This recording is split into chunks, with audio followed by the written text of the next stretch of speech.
Okay, on to the next track in Sammy's Rockstar Roundup, man. It's another Bad Omens track. For those of you who don't know, we reacted to a Bad Omens track at the beginning of this series called The Grey.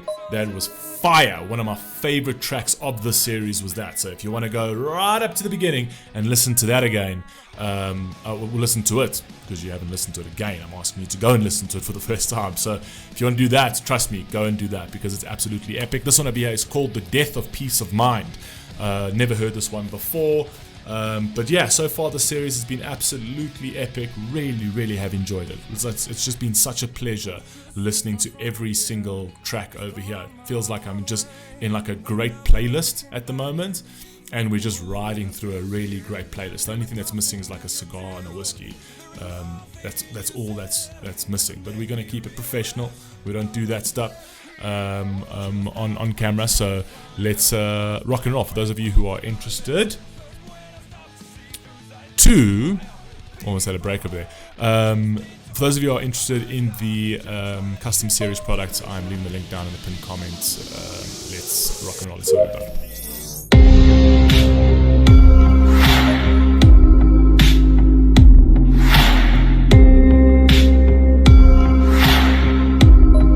Got a bit of an industrial sound off the bat.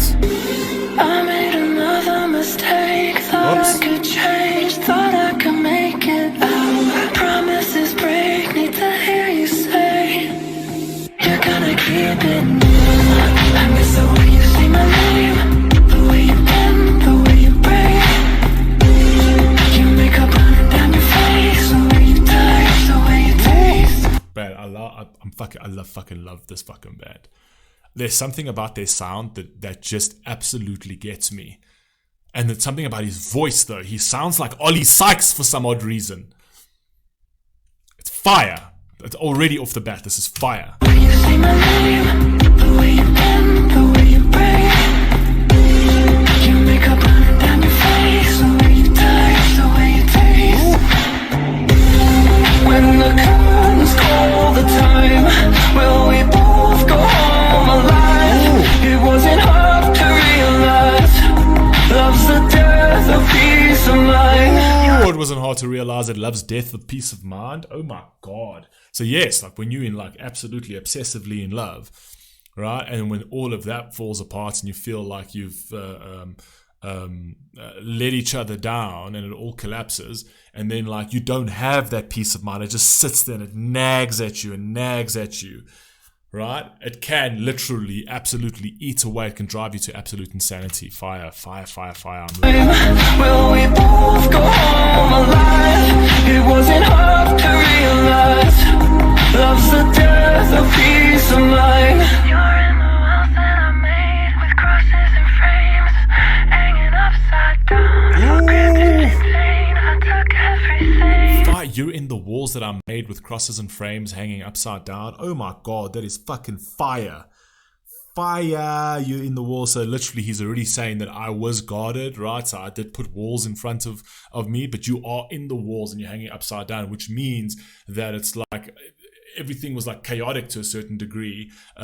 He brought chaos to his life, but it was a chaos that he liked, right? And it's almost like that wall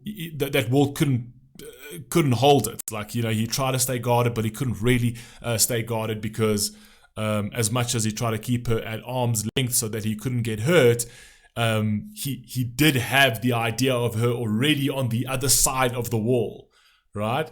So she wasn't really at arm's length. It's a really cool line to introspect on, actually. It's a really cool line to sort of extrapolate. You can extrapolate it 3 different ways here. Hanging upside down, for granted insane, I took everything I ever cared.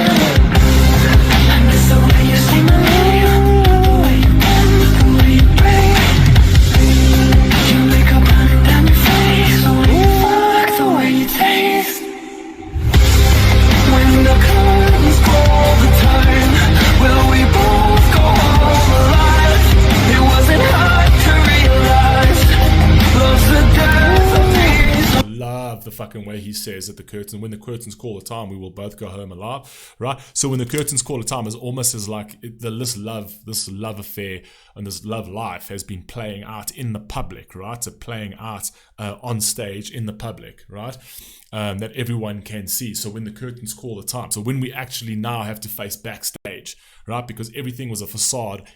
Like when the curtains are open, everything's a facade because we've got to act and comport in a certain way so that we don't look like that all of this is cracking, right? But when the curtains call the time and we have to actually deal with ourselves behind the scenes, right? It wasn't actually hard to realize that that's the moment when you actually realize that love's the death of peace of mind, right? Because of mistakes I made, because of mistakes you made, but it kind of more sounds like it was because of what he did, right, that hurt her, that now is causing the problems in the relationship. And now he's actually realized that, introspecting on that, and actually realizing that he'll never have peace of mind for what he did to her, right? So it's almost like playing out a Shakespearean play to a certain degree, where it's just this great tragedy of love. I actually think it's fucking fire with the way they're structuring the lyrics over here. Love's the death of peace of mind. When the curtains call the time, will we both be satisfied? It wasn't hard to realize. Love's the death of peace of mind. And I love the fact when he's saying over here, so I apologize, I'm pausing, but when the curtains call the time, will we both be satisfied? And they're almost like seeing it as if you can also look at it as if they are the audience themselves looking in at their love life, right? So it's like, will they be satisfied with the play that they're making, with this charade that they are portraying? Will they be satisfied with that, and will the reality dawn on them? So it's kind of like they're inversing the audience with themselves, and then in vice versa as well, as if there is an audience looking in. Will we be so if it's the audience looking in and the curtains closes, were we content with our performance? Was it genuine? Was it authentic? Or if the curtain closed and they looking at their love life as an audience, right, was this play authentic, and they're looking at it the same way, but from outside in and from inside out? I actually think it's fucking fire. Anyway, let's rock and roll. It wasn't hard to realize. Love's the death of peace of mind.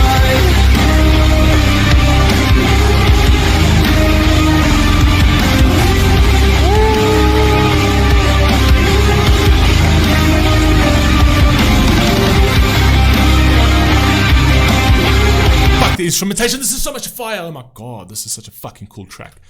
Good lord. Okay, control yourself, Phil. Control yourself.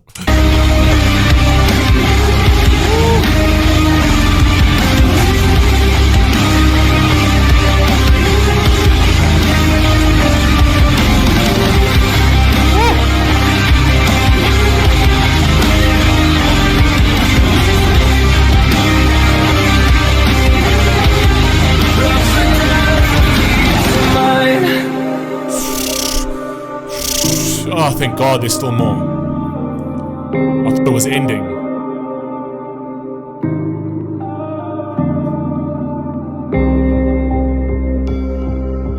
You come and go in waves. Man, this Serenity piece over here, where they're going to like more of like a serene instrumentation piece over here, is kind of like the pause in the chaos, right? To sort of like gather oneself, right? That's what it sounds. That's what it gives me. It's like just chaos, and then the serene moment of sort of like introspection and just looking in without distraction, without the chaos, right? And trying to sort of extrapolate that and make sense of it. Okay, let's go.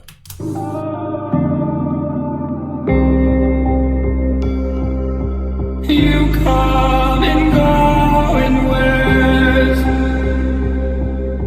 leaving me in your way. You come and go in waves, swallowing everything.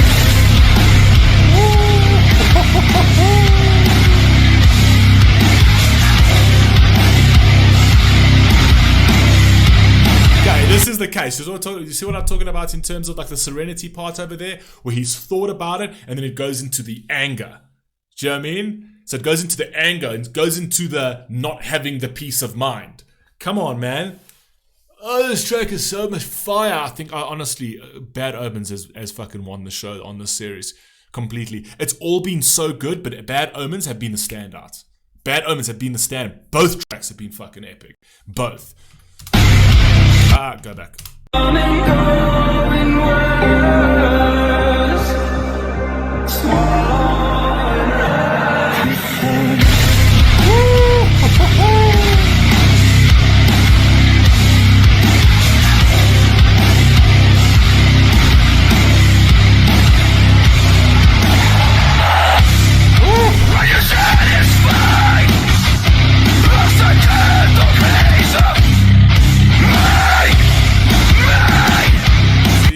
The anger, here comes the demons that creep into your head, right? That's when you don't have the peace of mind. That's when something is absolutely fucking nagging you and it's eating at you. It feels like it's demonic to a certain degree, and it feels like it's something that may have been caused by you or caused by a relationship or caused by her, right? But it's something that's just eating at you, and it needs to like sort of get out, essentially. I like that.